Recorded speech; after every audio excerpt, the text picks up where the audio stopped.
کہا جاتا ہے کہ ایک چوہا کسان کے گھر میں بل بنا کر رہتا تھا۔ ایک دن چوہے نے دیکھا کہ کسان اور اس کی بیوی ایک تھیلے سے کچھ نکال رہے ہیں۔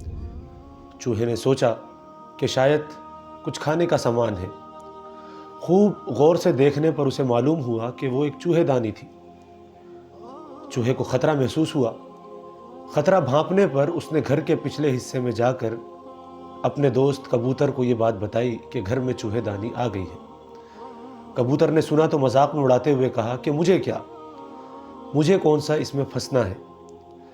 مایوس چوہا یہ بات مرغے کو بتانے کے لیے گیا۔ جب مرغ نے سنا تو اس نے بھی مذاق میں اڑاتے ہوئے کہا کہ جا بھائی، یہ میرا مسئلہ نہیں ہے۔ مایوس چوہے نے دیوار میں جا کر بکرے کو یہ بات بتائی اور بکرا ہنستے ہنستے لوٹ پوٹ ہونے لگا۔ اسی رات چوہے دانی میں کھٹاک کی آواز ہوئی، جس میں ایک زہریلا سانپ پھنس گیا تھا۔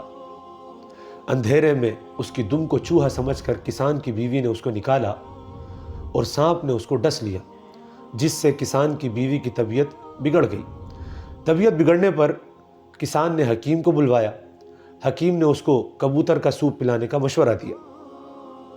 کبوتر ابھی برتن میں ابل رہا تھا کہ جب کسان کے رشتہ داروں نے یہ خبر سنی تو کئی رشتہ دار اس سے ملنے آ پہنچے، جن کے کھانے کے انتظام کے لیے اگلے دن مرغے کو ذبح کر دیا گیا۔ کچھ دنوں کے بعد کسان کی بیوی مر گئی۔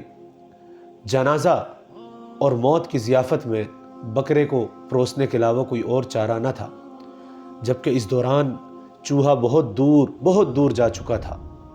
میرے عزیزوں، کہانی کا حاصل یہ ہے کہ اس وقت ارض فلسطین میں، ارض مقدسہ میں ظلم کی چوہے دانی بچھا دی گئی ہے، مگر دنیا کے کبوتر، مرغے اور بکریاں یہ سوچ رہی ہیں کہ یہ ان کا مسئلہ نہیں ہے۔ آج خون کے سیلاب نے ہر سرحد، ہر دروازے کو بھگونا شروع کر دیا ہے۔ جو خاموش رہے وہ جان لے کہ ظلم جب حد سے بڑھتا ہے تو تماشائی بھی شکار ہو جاتے ہیں۔ اللہ تعالی ہمیں سمجھنے کی توفیق عطا فرمائے۔